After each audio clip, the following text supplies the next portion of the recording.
Ketua Majelis Pertimbangan Partai Amanat Nasional Amin Rais meragukan nasionalisme Gubernur DKI Jakarta Jokowi. Apakah ini upaya dari menjegal Jokowi yang popularitasnya terus meningkat?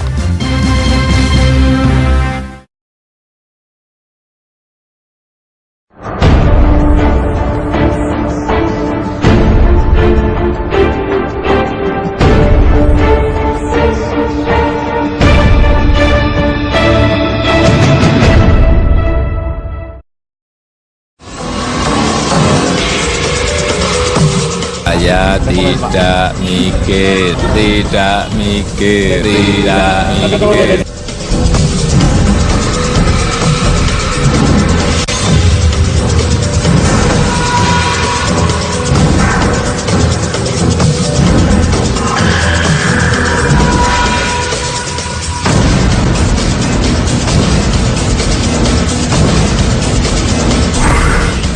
Pemirsa, Ketua Majelis Pertimbangan Partai Amanat Nasional Amin Rais meragukan nasionalisme Gubernur DKI Jakarta Joko Widodo dan Ketua Umum PDI Perjuangan Megawati Soekarno Putri. Kalangan internal PDI Perjuangan pun meresponnya dengan menyebut bahwa Amin kecewa karena gagal menyandingkan Hatta Rajasa dengan Jokowi untuk Pilpres 2014. Pernah mendukung Jokowi sebagai calon presiden 2014, Ketua MPP PAN Amin Rais balik menyerang Jokowi dan Ketua Umum PDI Perjuangan Megawati Soekarno Putri. Mantan Ketua MPR ini mengaku meragukan nasionalisme Jokowi. Amin menilai keberhasilan kepemimpinan Jokowi di Solo dan Jakarta belum bisa dianggap sebagai kesuksesan.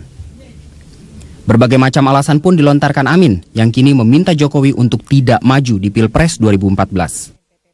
Saya ingin mengatakan di sini, Pak Joko Widodo atau siapapun kalau mau maju, saya wanti-wanti, tolong jangan menjadi tokoh yang hanya diarahkan oleh kekuatan modal. Internal PDI Perjuangan langsung bereaksi atas pernyataan Amin. Wasekjen PDI Perjuangan Eriko Sutarduga meminta Amin memberi waktu kepada Jokowi untuk membuktikan kinerjanya. Sementara politikus PDI Perjuangan Eva Kusuma Sundari menuding Amin menyerang Jokowi karena gagal mewujudkan keinginannya untuk menyandingkan Ketua Umum PAN Hatta Rajasa dengan Jokowi di Pilpres mendatang. Pak Amin Rais baru seminggu yang lalu meminta Hatta berpasangan dengan Jokowi, dan ketika tidak ada respon dari publik, tidak ada respon dari siapapun, dan tentu Pak Jokowi juga nggak merespon, dia juga tidak mencalonkan, lalu berbalik angin. Saya melihat Pak Amin sendiri up and down untuk Pak Jokowi. Kalau karepnya nggak nyampe, lalu bikin statement-statement, dan kasihan Pak Jokowi sebetulnya karena didelegitimasi untuk sesuatu yang sama sekali nggak terkait dia. Dalam survei Sugeng Sarjadi School of Government, Kamis 12 September, tingkat keterpilihan mantan wali kota Solo ini mencapai 45,8%, mengalahkan elektabilitas mantan Wapres Yusuf Kala, Menteri BUMN Dahlan Iskan, dan Ketua Dewan Pembina Partai Gerindra Prabowo Subianto. Tim Liputan Metro TV. Wali Kota Surakarta Efek Sandi Rudiatmo yang menjadi wakil wali kota saat Jokowi memimpin Kota Surakarta menanggapi santai pernyataan Amin Rais yang menyebut saat memimpin Kota Solo, Rudilah yang banyak bekerja. Menurut wali kota Surakarta ini, pada saat itu masing-masing bekerja sesuai dengan tugas masing-masing.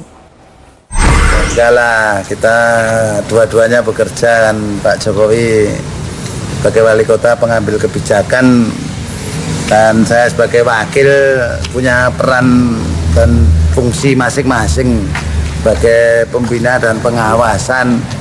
Ya, yang karena kita punya komitmen untuk melayani masyarakat, kita tidak pernah mencari siapa yang berhasil. Yang berhasil adalah rakyat Solo itu. Berarti pernyataannya Pak Amin gimana nih, Pak? Wah, ya saya nggak akan menilai bagaimana yang disampaikan oleh Pak Amin Rais, tetapi pada prinsipnya bahwa saya ditugasi oleh partai PDI Perjuangan untuk berjuang meningkatkan kesejahteraan rakyat, itu kita lakukan berdua. Terus kalau dianggap Pak Jokowi cuma pencitraan, menurut Bapak gimana, Pak? Kalau orang itu kan yang menilai orang kok. Ya silakan saja mau menilai dengan pencitraan, dengan itu hak yang mau menilai kok. Namun dilihat aja nanti hasil akhirnya nanti seperti apa. Ya pemirsa, apa maksud Amin Rais mengatakan Jokowi tidak nasionalis dan apa tanggapan dari PDI Perjuangan atas pernyataan ini? Langsung saja kita bahas. Sudah bergabung dalam Prime Time News ada Bapak Amin Rais yang bergabung langsung dari Yogyakarta. Selamat malam Pak Amin. Selamat malam Mbak Ceril. Ya, juga ada Wasekjen PDI Perjuangan, ada Pak Hasto Kristianto. Pak Hasto, selamat malam. Selamat malam Mbak Ceril, apa kabar? Ya baik Pak, dan juga ada analis politik kita, ada Mas Hanta Yuda yang bergabung di studio Prime Time News. Selamat datang. Selamat malam. Ya, selamat malam. Selamat malam Saya akan... Pak Amin dan Mas Hasto. Selamat malam. Ya baik, saya akan ke Pak Amin dulu. Pak Amin, sejumlah media massa sudah menulis berita yang mengatakan Bapak mengeluarkan statement yang mengatakan Pak Jokowi tidak nasionalis. Apa maksud pernyataan Bapak ini? Saya kira itu tidak proporsional. Jadi awalnya itu saya didatangi dua wartawan majalah Tempo mengenai kemungkinan membuat poros tengah kedua. Kemudian saya mengatakan poros tengah sekarang ini tidak relevan lagi atau sulit karena politik sudah berbeda sangat jauh. Kemudian saya mengatakan yang penting sekarang ini adalah semua capres itu bisa menanyakan dirinya sendiri, mampu dan beranikah untuk membela kepentingan nasional, mengamankan sumber daya nasional, mengamankan kedaulatan ekonomi, pertahanan dan lain-lain, atau apakah tidak. Jadi masalahnya sesungguhnya masalah poros tengah ya. Kemudian saya membaca untuk sekian kalinya pasal 33 Undang-Undang Dasar kita itu sudah dicampakkan jauh, sehingga antara Undang-Undang Dasar dan Undang-Undang penanaman modal, Undang-Undang migas, minerba dan lain tidak ada hubungannya lagi Mbak.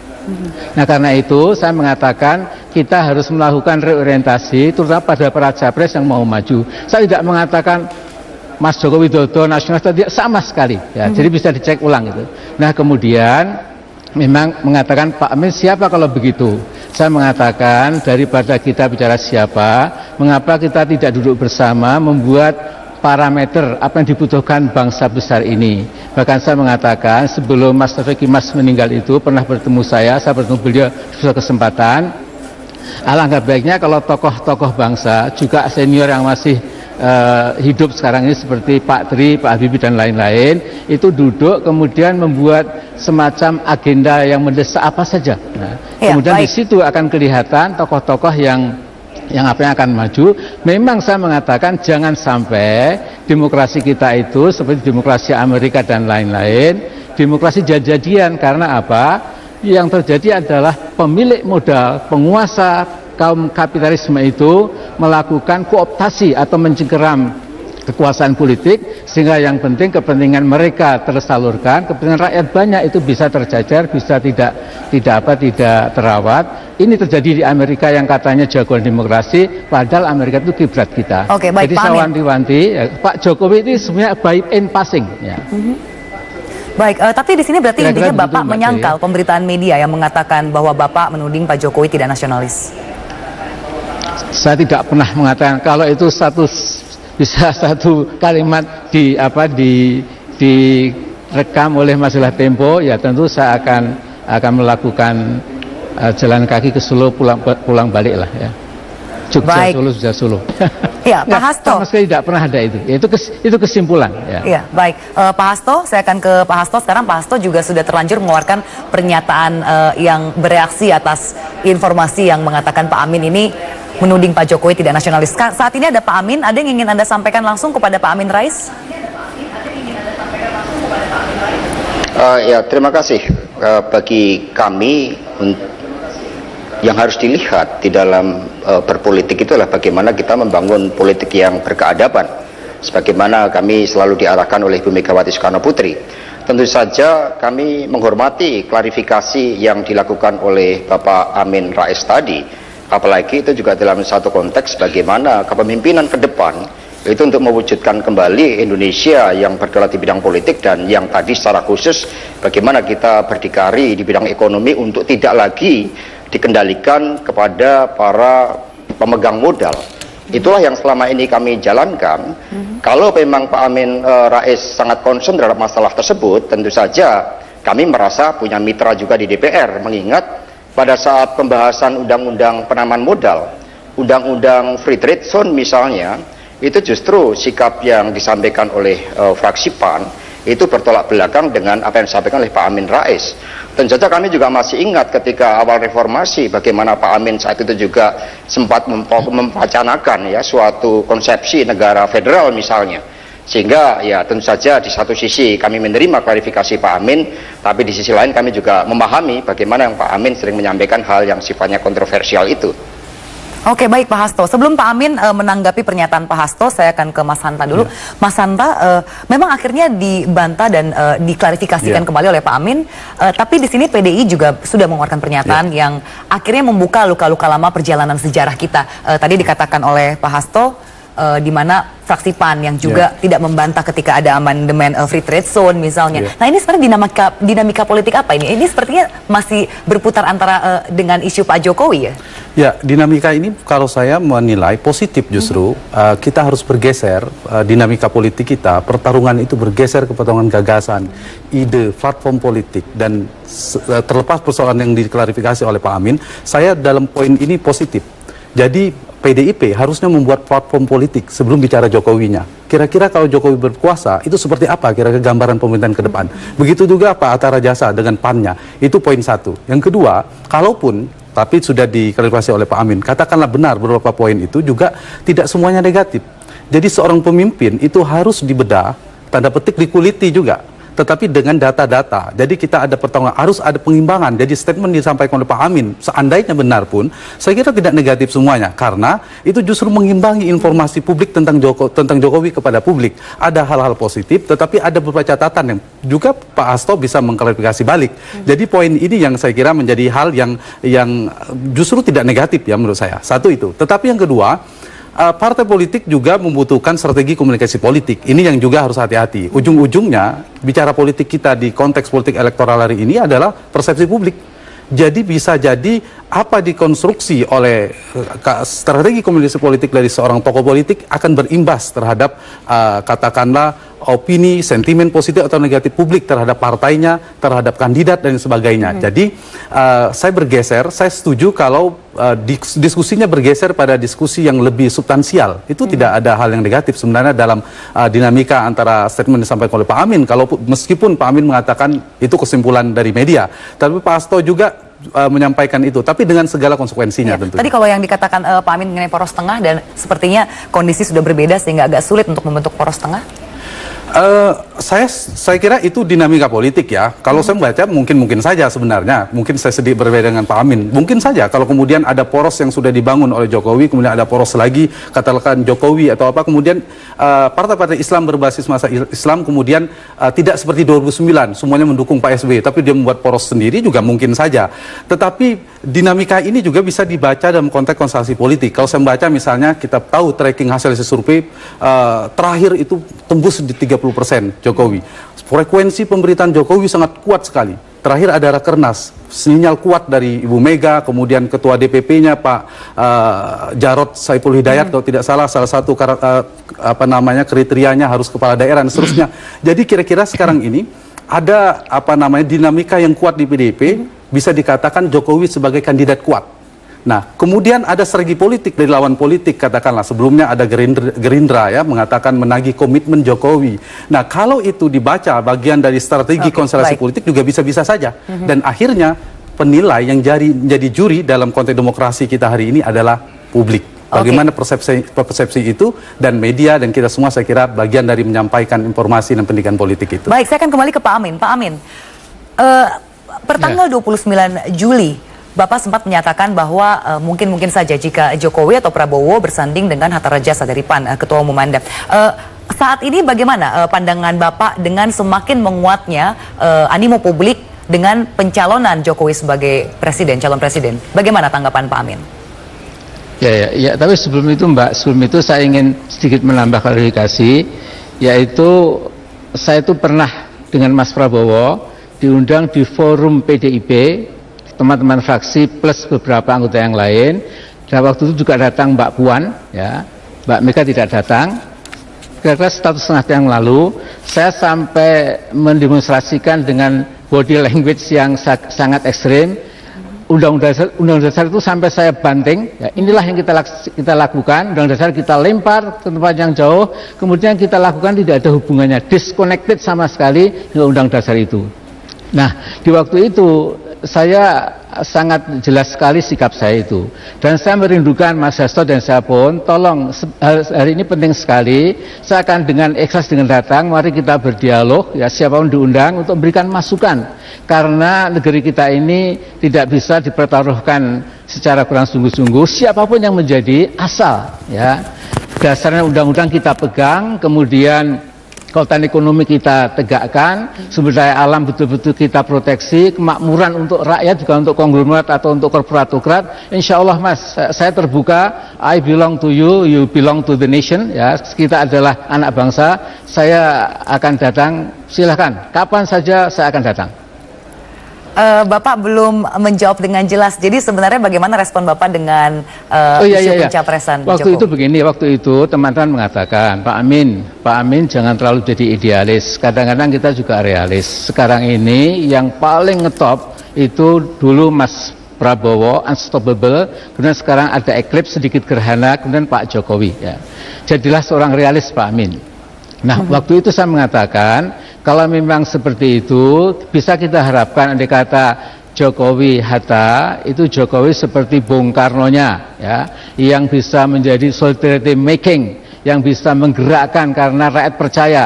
Kemudian Pak Hattanya itu dengan jam terbang ekonominya dan lain-lain, bisa semacam Pak Hatta lah, ya, atau Prabowo Hatta, sementara seperti itu. Jadi konteksnya agak berbeda, ya, dan waktu itu memang saya memberikan menjawab pertanyaan wartawan ketika kita mengadakan Rakernas.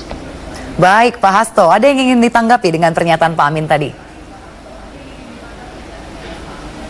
Ya, kembali lagi ini adalah suatu klarifikasi. PD Perjuangan selalu siap untuk berdialog dengan seluruh komponen bangsa, apalagi untuk Indonesia itu sendiri. Itulah yang Ibu Megawati selalu sampaikan, sehingga kemarin jujur saja ketika saya membaca berita dari Tempo Online yang mana Pak Amin Rais menanyakan tentang nasionalisme Jokowi dan kemudian juga dengan menyebut berkaitan dengan Ibu Megawati Soekarno Putri, saya melakukan klarifikasi di situ. Karena sepengetahuan saya pribadi, kami tidak pernah diajarkan oleh Ibu Mega untuk membicarakan orang per orang, apalagi hal yang sifatnya negatif di situ. Nah, sehingga dalam konteks seperti ini yang kami harapkan sebagai pemimpin politik itu adalah satunya kata dan perbuatan. Saat ini sangat jelas bagaimana masalah kedelai saja kita nggak berdaya. Bagaimana negara kita 170 triliun import pangan dari luar negeri. Bagaimana kemudian liberalisasi di sektor pertanian itu yang terjadi yang membuat petani kita terpinggirkan. Itu masalah-masalah kita di depan mata. Sehingga lebih baik memang saya sepakat dengan Mas Hanta Yuda tadi. Bagaimana sekarang termasuk PDI Perjuangan untuk menyiapkan konsepsi penyelenggaraan pemerintahan ke depan agar Indonesia semakin bermartabat, agar petani kita semakin berdaulat dan kita tidak perlu import lagi. Inilah yang harus dikoreksi, termasuk dari kebijakan dari pemerintahan SBY ini, yang kemudian liberalisasi di sektor pertanian itu begitu lebar terbuka. Sehingga ajakan dialog dengan Pak Amin Rais tentu saja kita tanggapi secara positif, dan dialog tersebut tentu saja dalam suatu konstruksi bagaimana kita mewujudkan keberdikarian kita di bidang ekonomi dan agar Indonesia berdaulat di bidang politik. Ya, baik Pak Hasto. Pak Amin, Pak Hasto dan juga Mas Hanta ditahan dulu. Kita akan jeda sejenak. Pemirsa, di segmen berikutnya kita akan perjelas lagi sebenarnya apa saja yang diungkapkan Pak Amin Rais dalam wawancaranya sehingga muncul berita bahwa Pak Amin mengeluarkan pernyataan Pak Jokowi kurang nasionalis. Kami akan segera kembali sesaat lagi.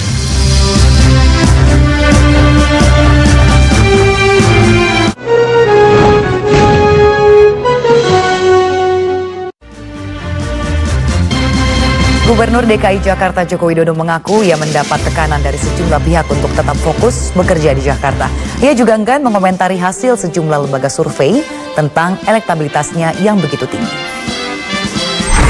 Ya, banyak yang menekan saya untuk bekerja di Jakarta biar lebih giat lagi gitu. Saya itu tidak pernah mikir survei, nggak pernah mikir. Nggak pernah mikir survei, nggak pernah. Mikirnya ganti pasar rakyat, mikirnya ganti menyiapkan ini apa itu night market untuk PKL. Apanya? Untuk wilayah politik seperti itu tanyakan langsung ke Ibu Mega atau ke DPP. Ya, kita kembali membahas masih dengan Pak Amin dan juga Pak Hasto dan juga Mas Hanta. Saya ke Pak Amin. Pak Amin, iya Pak Amin, banyak pihak yang mempertanyakan mengapa kritikan-kritikan yang mungkin menurut Mas Hanta dalam membangun ini dikeluarkan juga bersamaan dengan survei-survei yang semakin tinggi memegang nama Jokowi sebagai capres.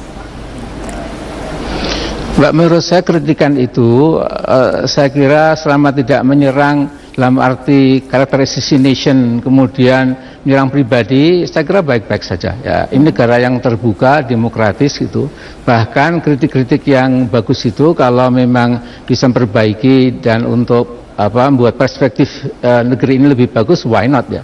Jadi saya kira yang perlu kita camkan sekarang ini adalah bahwa kritik itu selama masuk akal, tidak ada unsur fitnah dan lain-lain, mengapa tidak ya? Karena semakin banyak benturan opini itu semakin bagus ya. Kata orang Prancis, deux sacs des opinions yeli la vérité ya. Jadi dari benturan-benturan pendapat nanti akan ada pendapat yang lebih unggul. Jadi kita harus biasakan bahwa mengkritik policy itu sangat bagus. Asal jangan pribadi, saya kira itu lain ya. Jadi dulu zaman Bung Karno pun dikatakan tidak boleh seseorang membongkar guling kasur bantal orang lain ya. Itu sudah offside katanya ya. Waktu itu zaman saya masih muda seperti itu, saya kira masih berlaku. Iya, tapi Mas kalau Amin, polisi seseorang itu dikritik terbuka, mengapa tidak? Mas Amin, saya jadi penasaran nih Mas, karena di beberapa media juga dikatakan bahwa sempat ada statement Anda yang mengatakan yang bekerja di Solo itu adalah wakil wali kotanya, bukan Pak Jokowinya. Apakah betul Anda pernah melontarkan statement ini? Ya, itu saya kebetulan memang orang Solo ya, jadi saya tiap kali juga pergi pulang ke Solo. Memang sebagian teman berikan informasi pada saya, Pak Rudi itu lebih pada policy decision, lebih pada problem solution, sementara Pak Jokowi ini untuk tadi itu ya solidarity making, berusaha kesana kemari untuk mengambil hati rakyat. Dan memang seperti misalnya pedagang kaki lima yang dulu di Banjarsari itu sepertinya tidak mungkin bisa dipindah, oleh Pak Jokowi bisa dipindah. Saya kira itu sesuatu yang bisa dilakukan oleh seorang yang punya kemampuan solidarity making tadi. Ya, baik, kalau mengenai statement Anda yang mengatakan bahwa Solo masih miskin dan kumuh, Solo kota termiskin di Jawa Tengah? Itu betul Mbak. Ya, jadi saya di sini ingin mengatakan apa adanya, bahwa coba dicek ya. Jadi Solo itu termasuk 5 daerah tingkat 2 yang termiskin di Jawa Tengah ya. Kemudian Solo sampai tadi memang bagus, tapi kalau sudah sampai ke Ngemplak, ke Nusukan, Kampung Sewu dan lain-lain ya, itu memang masih gelap, masih agak kumuh itu. Dan karena itu saya melihat memang ada semacam engineering, seperti misalnya dulu mobil SMK itu kan menggemparkan Asia Tenggara ya. Kemudian di mana sekarang mobil SMK itu? Itu hanya seperti sebenarnya kemudian hilang ya. Tapi pengaruhnya luar biasa itu ya. Jadi model-model seperti ini kita harus waspada sebagai rakyat yang harus mulai berpikir kritis, demokratis. Hal-hal yang seperti ini harus kita waspadai lah, insya Allah. Oke, baik. Kita harus jeda kembali. Dan pemirsa, usai jeda kita akan tanyakan lebih jauh lagi ke Pak Amin Rais, apakah kritik yang disampaikan ini juga dilatar belakangi karena kekecewaan tidak bisa menyandingkan Pak Hatta Rajasa dengan Jokowi. Kami akan segera kembali sesaat lagi.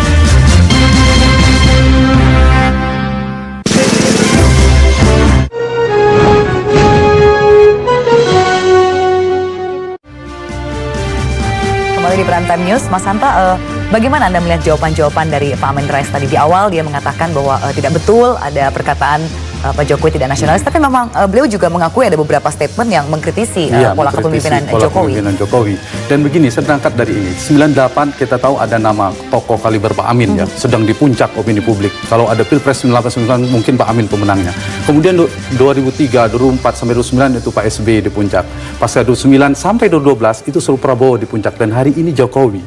Nah, karena itu kalau saya membacanya bisa jadi Pak Amin selain sebagai tokoh bangsa, sebagai politisi Partai Amanat Nasional, juga bagian di strategi. Kebetulan sebelumnya tadi disampaikan tentang Pak Amin sempat ingin memasangkan dengan Pak Hatta Rajasa, kemudian Pak Amin di statement terakhir juga ada momentum yang bersamaan hampir beberapa hari kemudian dari karena sinyal kuat dari Bu Mega akan mengusung Jokowi. Bagian dari strategi misalnya, sebelumnya ada Gerindra yang saya katakan untuk mendekonstruksi opini persepsi positif terhadap Jokowi, atau bagian dari upaya untuk mendegradasi kekuatan elektabilitas di seorang Jokowi, bagian dari kompetisi politik juga sah-sah saja. Dan saya membaca itu bagian dari strategi politik, juga harus dibaca publik, sehingga di saat yang sama publik diuntungkan mendapat informasi banyak, dan PDIP juga bisa menyampaikan klarifikasi di saat yang sama, juga bisa melakukan strategi yang sama, sehingga publik mendapatkan, oh Pak Jokowi ternyata semakin otentik, terlihat semakin otentik, atau sebaliknya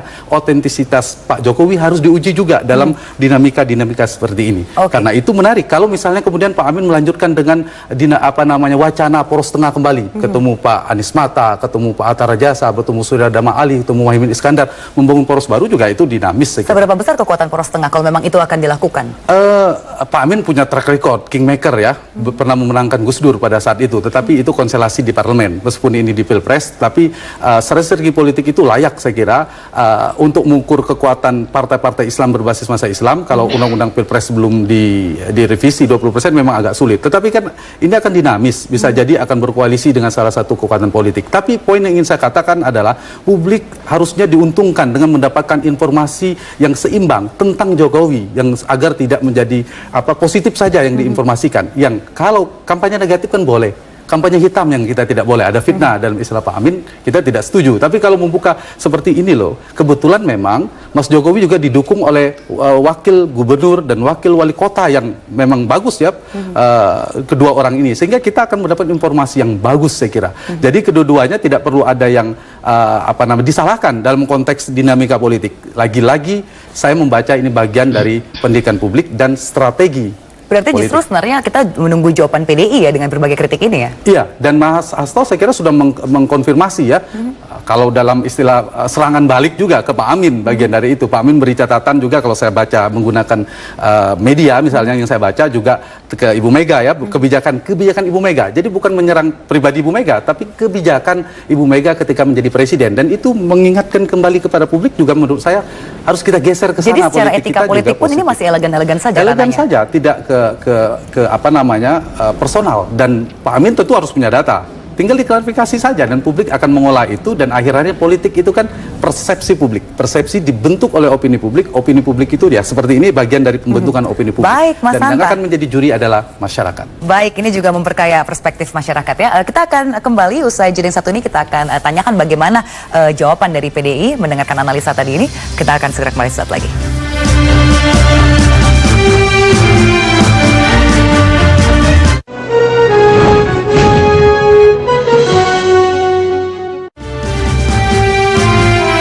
Pemirsa, elektabilitas Jokowi sebagai figur Capres 2014 semakin tidak terbendung. Maka tidak heran juga jika Jokowi akan semakin sering mendapatkan serangan dari lawan-lawan politiknya. Sebab Jokowi dianggap sebagai lawan yang sulit dikalahkan dibandingkan Ketua Umum PDI Perjuangan Megawati Soekarno Putri. Sebagai figur pemimpin, Gubernur DKI Jakarta Joko Widodo dinilai berbagai survei sebagai sosok yang disukai masyarakat untuk menjadi capres pada pemilu 2014. Fenomena ini membuat banyak politikus merasa tersaingi dengan popularitas dan elektabilitas Jokowi. Jadi wajar kalau ada yang suka, masyarakat yang suka, ada masyarakat yang tidak suka. Sesuka apapun ya, itu pasti ada yang tidak suka. Pastinya jangan sampai Pak Jokowi yang sudah mendapatkan katakan tempat di hati masyarakat itu justru akan menuai bumerang, adalah merupakan menjadi common danger bagi para politisi, bagi bahkan mungkin kelompok komunitas tertentu. Lah ini jangan sampai berubah seperti itu. Lawan politik Jokowi dinilai mulai berpikir untuk menjegal Jokowi pada Pilpres 2014 dengan berbagai cara. Salah satunya memanfaatkan sikap PDI Perjuangan yang belum bulat atas wacana pencapresan Jokowi. Kelompok-kelompok lawan-lawan politik ini juga bisa memanfaatkan orang-orang yang berkepentingan dengan Mbak Mega untuk bisa mengatakan, loh, bagaimana juga ketua umummu? Kok tidak malah kamu calonkan? Kok malah orang lain yang ya bisa banyak alasan lah. Tapi intinya sebetulnya dia ingin mengatakan dalam hati bahwa lebih mudah melawan Megawati daripada melawan Jokowi. Melejitnya popularitas dan elektabilitas Jokowi sebagai figur Capres 2014 pernah dialami Presiden Yudhoyono pada pemilu 2004 dan 2009 lalu. Masyarakat Indonesia dianggap kerap berlebihan jika menyukai seorang tokoh. Namun karakter pemilih Indonesia cenderung dinamis. Tim Liputan Metro TV. Langkah PDI Perjuangan menunda pengumuman Joko Widodo sebagai Capres 2014 dinilai sudah tepat. Meski Rakernas 3 PDI Perjuangan pekan lalu telah memberi sinyal-sinyal yang kuat. PDIP justru diprediksi akan mengalami keterasingan politik bila tidak mengusung Jokowi sebagai Capres. Saya mengajak kita bersama. PDI Perjuangan dinilai piawai memainkan figur Gubernur DKI Jakarta Joko Widodo dalam Rakernas ketiga pekan lalu. Saya rasakan beliau mendapatkan getaran itu karena saya bilang. Sinyal kader PDIP yang akrab disapa Jokowi ini begitu kuat dilontarkan Ketua Umum Megawati Soekarno Putri sekalipun. Cakep itu. Jadi yang dilakukan kemarin di Rakernas itu sebenarnya strategi yang jitu menurut saya. Artinya sebenarnya PDIP sudah mengirim sinyal setengah seminggu sebelum pileg dimulai gitu, ya terus diumumkan. Karena kalau sekarang mungkin bisa juga digergaji juga gitu kan. Akademisi Psikologi Politik Hamdi Muluk memperkirakan PDIP akan mengalami keterasingan politik yang menyebabkan pemilih golput meningkat bila PDIP urung mengusung Capres Jokowi. Masyarakat merasa ini politik buat siapa ya? Politik buat permainan elit saja. Aspirasi kami tidak didengar. Ya. Kalau begitu kami sudah, kalau gitu kami ada beberapa kemungkinan kami mutung. Ya, mutung itu dia nggak ikut pemilu. Ya kami golput aja. Jokowi dan PDIP disebut saling mengunci dan hanya tinggal menunggu momen yang tepat agar elektabilitas partai maupun figur tidak gampang tersungkur sebelum Pilpres 2014 tiba. Tim Liputan Metro TV. Ya pemirsa, baik saya akan langsung ke Pak Hasto. Pak Hasto, tadi dari analisa Mas Hanta dikatakan bahwa sebenarnya tidak apa-apa juga jika ada yang mengkritik ke Jokowi. Justru di sinilah PDI bagaimana menjawabnya bisa dinilai publik kembali. Jawaban Pak Hasto. Ya, harus kita catat ya, demokrasi yang kita bangun itu bukan demokrasi liberal yang diukur dari perdebatan, tetapi diukur dari suatu kebijakan yang membumi. Pak Jokowi sebagai suatu representasi dari pimpinan PDI Perjuangan, dari kader PDI Perjuangan bersama dengan kepala daerah yang lain telah membuktikan itu, bagaimana politik sebagai keperpihakan. Politik bukan hiruk pikuk perdebatan, tapi politik sebagai suatu keputusan yang membumi untuk berpihak pada petani, pedagang kaki lima dan sebagainya. Inilah yang seharusnya dilakukan. Sehingga tanggapan dari Pak Hanta tadi tentu saja bagi kami justru menjadi suatu PR agar dalam momentum politik yang baik ini sekali lagi kami menyiapkan bagaimana agenda-agenda pemerintahan ke depan agar sekurang-kurangnya dalam bidang pangan, dalam bidang energi, dalam bidang pertahanan itu kita bisa berdaulat sebagai negara merdeka. Iya. Baik Pak Hasto. Ya, Pak Amin, tadi juga kita memutar informasi di mana memang jelang 2014 ini akan banyak sekali orang-orang yang berseberangan dan juga mengkritik Jokowi. Nah, di sini Pak Amin sebagai politisi senior, secara gamblang sebenarnya bagaimana Pak pendapat Pak Amin? Tadi juga dari Mas Hanta juga sudah mendorong untuk membentuk poros tengah, Pak. Ya, saya poros tengah sudah agak sulit karena konteksnya sudah jauh berbeda. Tapi saya mendengar katanya stasiun Anda, Metro TV, itu akan membuat acara periodik yaitu menggali komitmen dan wawasan para caleg kita. Kalau itu terjadi Mbak, saya kira akan sangat banyak menolong bangsa yang besar ini untuk menentukan pilihan. Jadi bukan perdebatan kata Mas Hasto yang mungkin hanya debat kusir ya, tapi tiap-tiap caleg itu diuji, jadi face the nation menghadapi bangsa ini, kemudian insya Allah akan ketemu siapa yang paling menjadi the right man for the right job, orang yang tepat atau the right woman ya untuk jabatan presiden itu. Oke, Pak Amin. Yang jelas kita terbuka saja ya, kemudian ya insya Allah bangsa ini bangsa besar, pasti punya potensi kepemimpinan yang cukup andal, ya tinggal kita menggali, nanti bisa ketemunya Pak Jokowi, bisa Pak Prabowo, bisa siapapun. Jadi kalau Pak Jokowi tidak apa-apa juga Pak Amin ya, bukankah Pak Amin bilang sebaiknya mengundang Amanat nanti akan untuk ketahuan Mbak ya, memimpin jadi, DKI dulu ya, 5 tahun? Open-ended. Bagaimana Pak Amin? Ya, jadi kalau misalnya seperti yang saya dengar, Metro TV akan membuat acara mingguan, menggali komitmen dan wawasan para caleg kita, itu alangkah menolongnya buat pendidikan politik bangsa besar ini. Baik. Kata Mas Hasto tadi itu betul, bagaimana kita mengenai kedaulatan ekonomi, bagaimana di bidang hankam, politik luar negeri, menghadapi globalisasi dan lain-lain, nanti akan jelas kemana kita akan pergi, dan di situ rakyat akan mendukung dengan sepenuh hati. Oke, baik Mas Hanta, bagaimana analisa Anda? Saya setuju, saya kira bukan sekedar perdebatan, tapi benturannya adalah benturan gagasan. Yang dibenturkan adalah platform, kebijakan yang ditawarkan, track record bahkan, itu juga bisa menjadi data bagi publik untuk mendapatkan informasi. Jadi saya kira sama kita semua, dalam konteks ada figur yang kuat potensial, kata Jokowi, kemudian ada serangan politik, itu juga bagian dari dinamika politik yang harus dihadapi. Dan biasanya tokoh itu kan ada ini, hampir kalau dicari pasti ada kekurangannya, pasti ada titik kelemahannya. Tinggal siapa yang negatif ratingnya paling rendah, dia bisa kemungkinan memenangkan pertarungan lebih besar.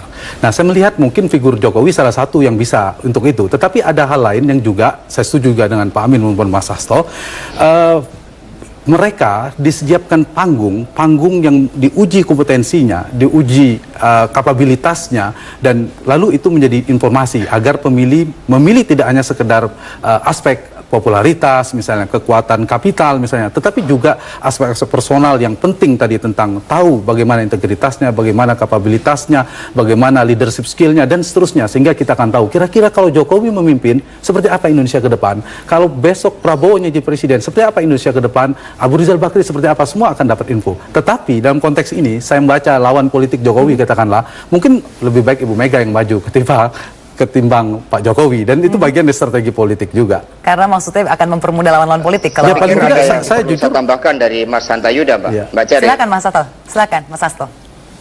Mbak Ceril, dalam hal ini harus kita catat ya, sekali lagi demokrasi yang kita bangun bukan demokrasi ala Amerika. Bagaimana kita perdebatan tentang republik ini sudah selesai ketika sidang BPUPK.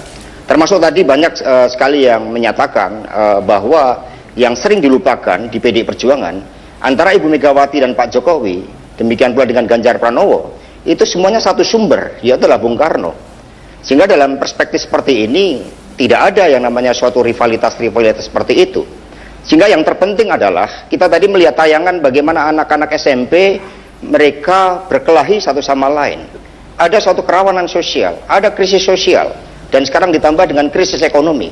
Sehingga bagi saya dalam situasi yang terpenting seperti saat ini, dalam masa transisional apalagi kita menghadapi krisis ekonomi, sebaiknya kita semuanya duduk kembali dan kemudian menerjemahkan gagasan yang sudah final dari para pendiri republik ini. Termasuk Pak Amin tadi menyatakan tolak ukur kegagalan Jokowi seolah-olah masih ada kemiskinan di Solo.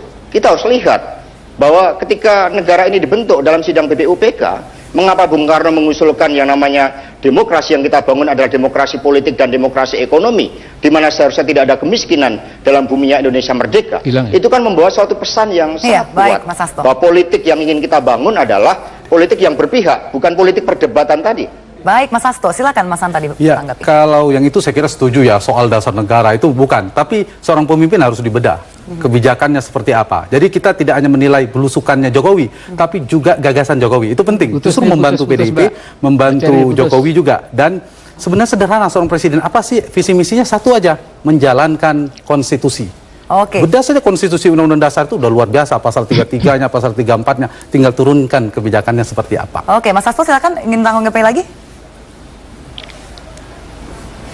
Ya, saya sependapat tadi dengan Mas Hanta, bagaimana kita menjalankan konstitusi sebenar-benarnya, termasuk mengapa pemerintah lebih memilih impor beras lebih memilih impor kedelai. Saya pikir itu melanggar perintah konstitusi karena sangat jelas keberpihakan kita, rakyat kita adalah rakyat petani Indonesia, bukan petani yang lain. Jadi dalam perspektif ini saya pikir perlu kita geser wacana pemimpin nasional seolah-olah hanya berbasiskan elektabilitas. Mari kita geser menjadi keputusan-keputusan politik apa yang akan diambil ketika dipercaya rakyat untuk memimpin negeri Indonesia yang begitu besar ini. Iya, maaf tadi juga saya dengar Pak Amin ingin menambahkan, silakan Pak Amin. Iya, sayang sekali Pak Amin ada hambatan audio. Iya, Mas Hanta ingin ditambahkan lagi tadi dari jawaban Mas Hasto? Iya, saya kira kita setuju saja sehingga yang diperdebatkan justru itu tradisi positif ya. Debat dalam tanda petik bukan debat kusir, tetapi membedah gagasan Jokowi, mendebatkan pemikiran dan kebijakan PDIP ke depan, Demokrat seperti apa dan seterusnya. Itu tradisi itu apapun namanya, kita mengatakan itu demokrasi liberal atau bukan, tetapi itu penting untuk publik. Kita mulai bergeser ke sana. Saya potong Mas Hanta. Ini Pak Amin sudah tersambung tadi ingin menambahkan juga. Pak Amin, silakan Pak Amin. Ya, saya black out ketika Mas Hasto bicara tadi, saya sama sekali mendengar. Baru sambung sekarang ini Mbak, jadi ini hilang lagi. Iya baik, tadi Mas Hasto menyatakan kembali juga menanggapi ketika kritik-kritik yang Pak Amin sampaikan tentang Jokowi ketika memerintah masih terdapat kemiskinan dan lain sebagainya. Ya, kemudian bagaimana? Ya, apakah Pak Amin ada komentar juga terkait dengan tanggapan dari? Ya, jadi begini, saya kira ya, saya termasuk insya Allah salah seorang dari sekian juta anak bangsa yang betul-betul prihatin mengapa dari masa ke masa, dari presiden satu ke berikutnya, itu undang-undang dasar itu tidak kita pernah buka, tidak pernah kita ejang, tidak pernah kita laksanakan. Siapapun lah ya. Jadi misalnya, jelas sekali pasal 3 mengatakan faktor-faktor produksi yang penting buat negara dan menguasai hajat rakyat banyak itu dikuasai negara. Dan yang keempat itu, tambahan waktu amandemen itu mengatakan perekonomian nasional diselenggarakan berdasar atas demokrasi ekonomi ya, dengan prinsip kebersamaan, efisiensi berkeadilan, kemandirian, keberlanjutan, berwawasan lingkungan. Tetapi sekarang tidak ada kondisi ekonomi, tidak ada kemandirian, tidak ada keadilan. Jadi saya kira udahlah kita harus jujur, kita nggak usah menyalahkan satu sama lain. Masa lalu kita tutup, kita ke depan, ya kita bangun negeri ini bersama-sama. Tapi pegangannya itu adalah konstitusi kita, jangan diremehkan, jangan dibuang, tapi itu kita hormati. Dan itu adalah dasarnya undang-undang. Oke, baik, terima kasih Pak Amin. Berarti juga tadi antara lain Pak Amin sudah mengeluarkan kriteria calon presiden yang diinginkan oleh Pak Amin Rais. Terima kasih juga Mas Hasto dan Mas Hanta Yuda telah bergabung.